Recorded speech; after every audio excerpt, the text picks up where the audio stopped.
Welcome to Illuminati Silver, where we tell you the truth about silver. Today is Wednesday, the 9th of January 2019, and we're producing our view on one of the main secrets of investment success.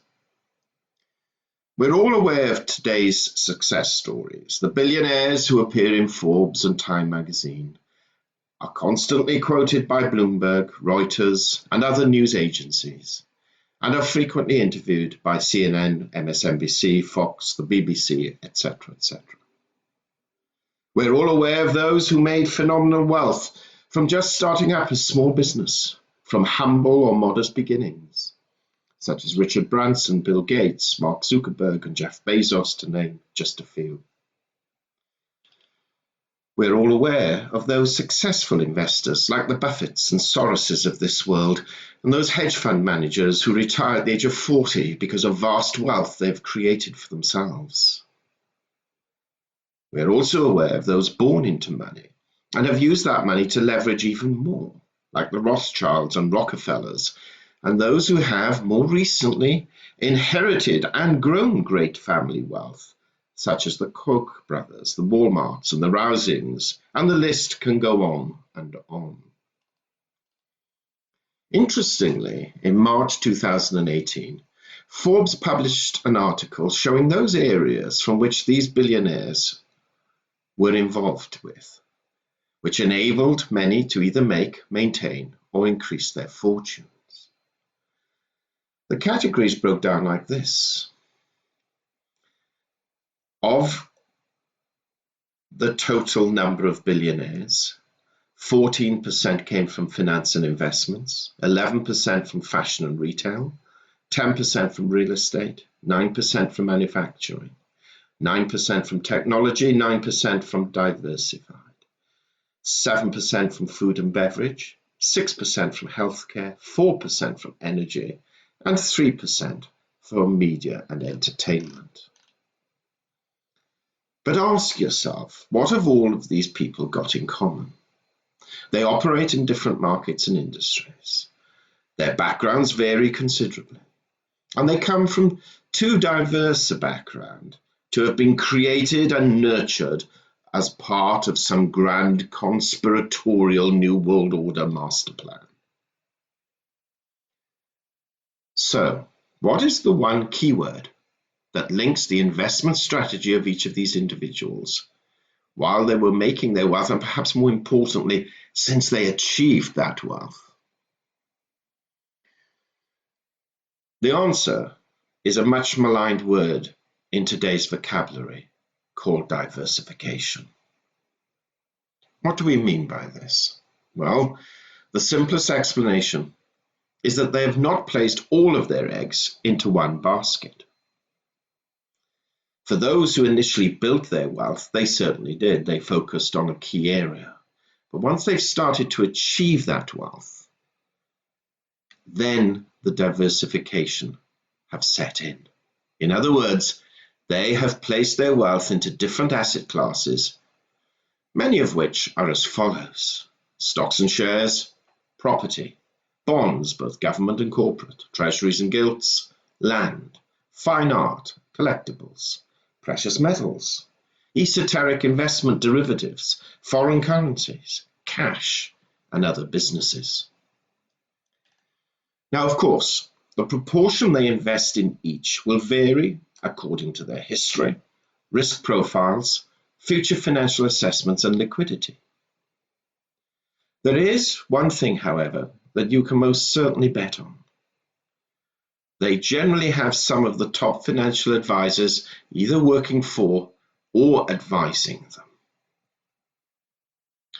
So why are we mentioning this on a channel predominantly focused on gold and silver and precious metals?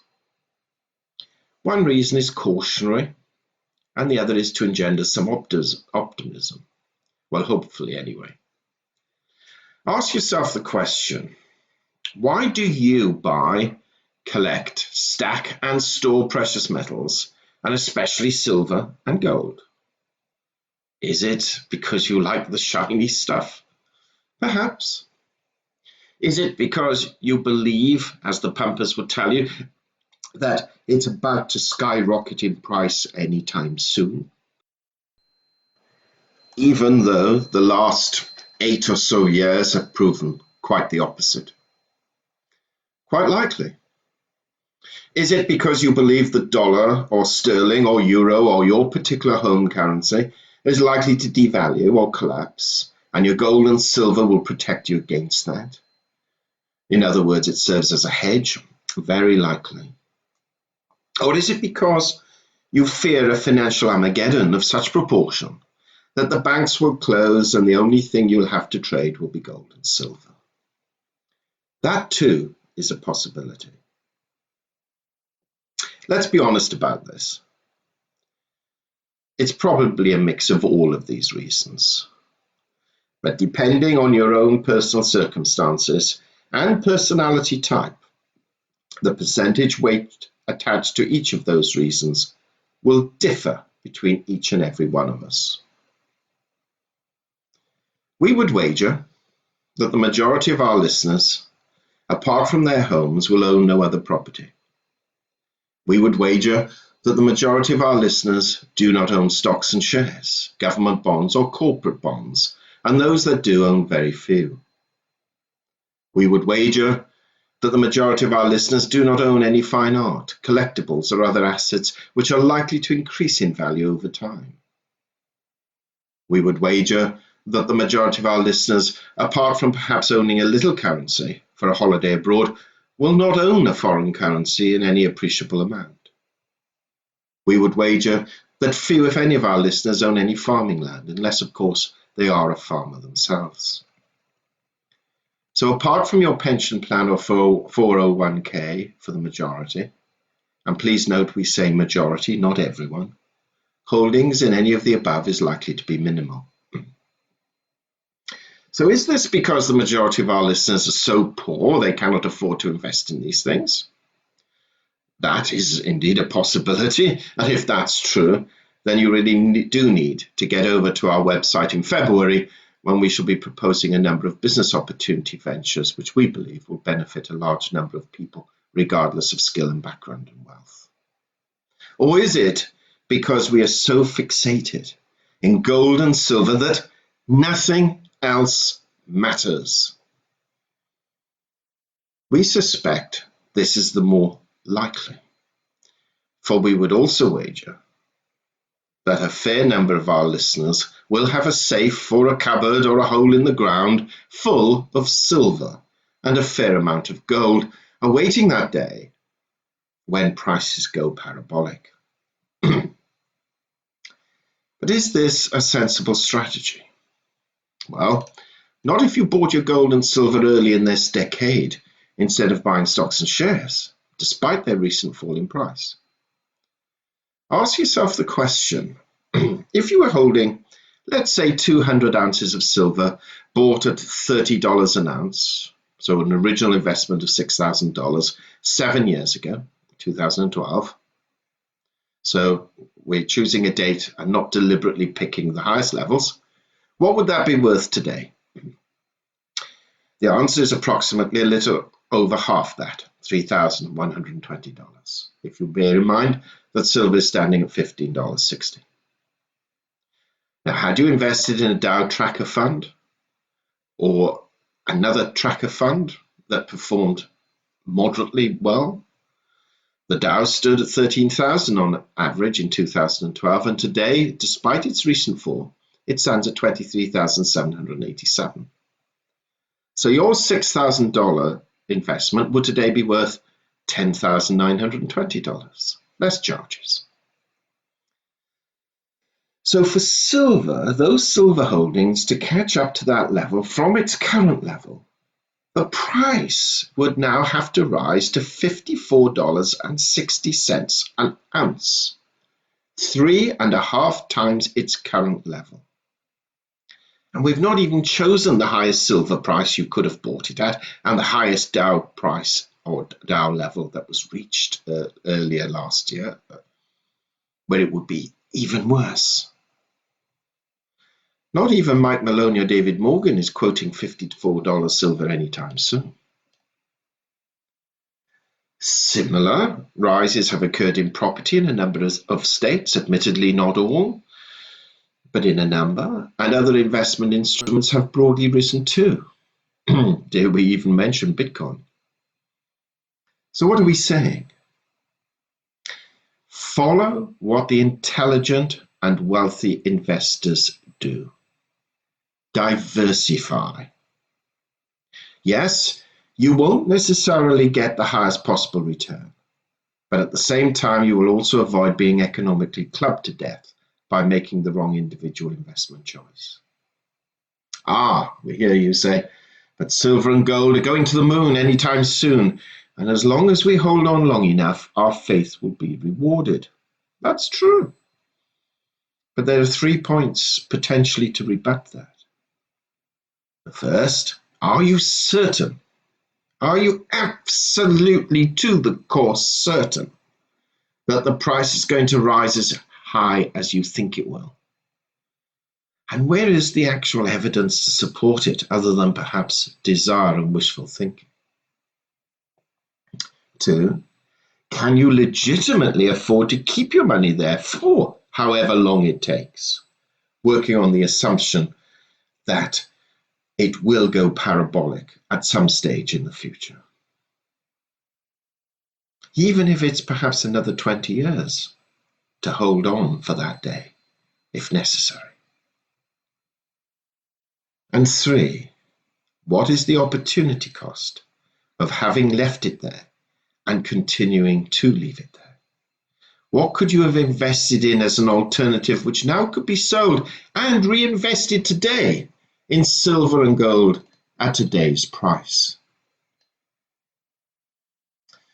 But, quite rightly, we hear you say, it's all very well stating this after the event, but no one knew which direction silver was going to move in, or gold, or the stock markets, or Bitcoin, or property, etc., etc. That is true.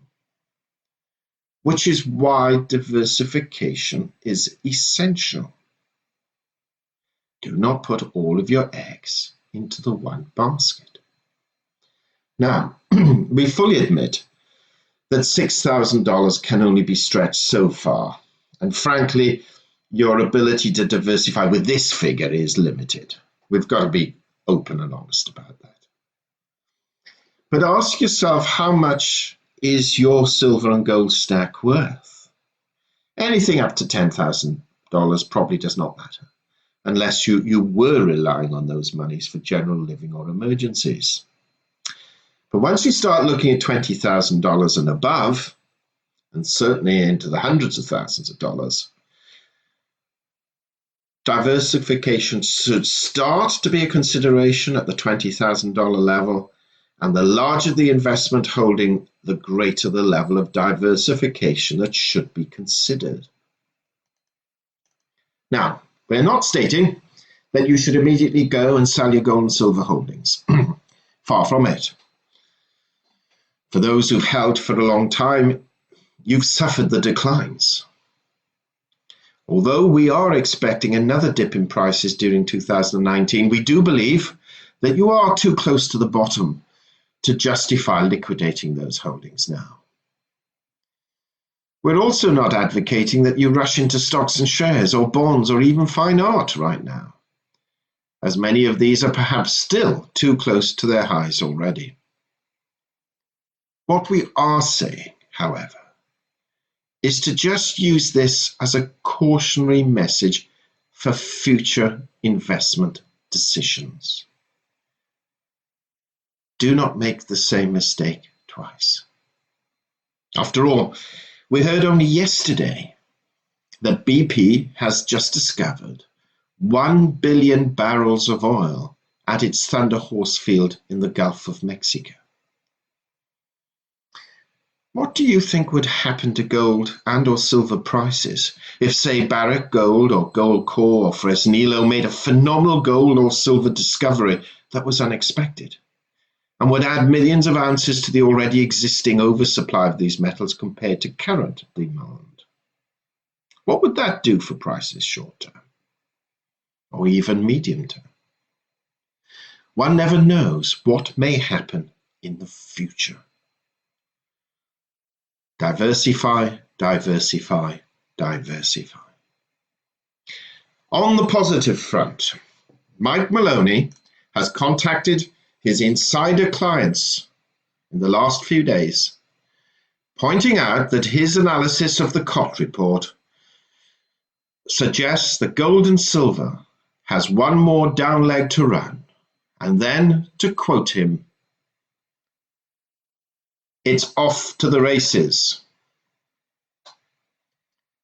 Thought we would end this podcast on that buoyant note. We hope you have found this video interesting and informative, and if so, please give it a thumbs up and share it on social media. Please ensure that you have subscribed to our channel and press the bell sign so that you are notified of any future videos. Also, kindly visit our website at illuminatisilver.com, and if you haven't already done so, please subscribe as a free or paying member for regular email updates and offers. Disclaimer: Illuminati Silver owners come from a background of banking, international wealth management, and economics. Having now retired from these worlds, we are not qualified to give investment advice. Therefore, this and other productions must not be deemed to be giving such advice and merely represent the personal views of its owners.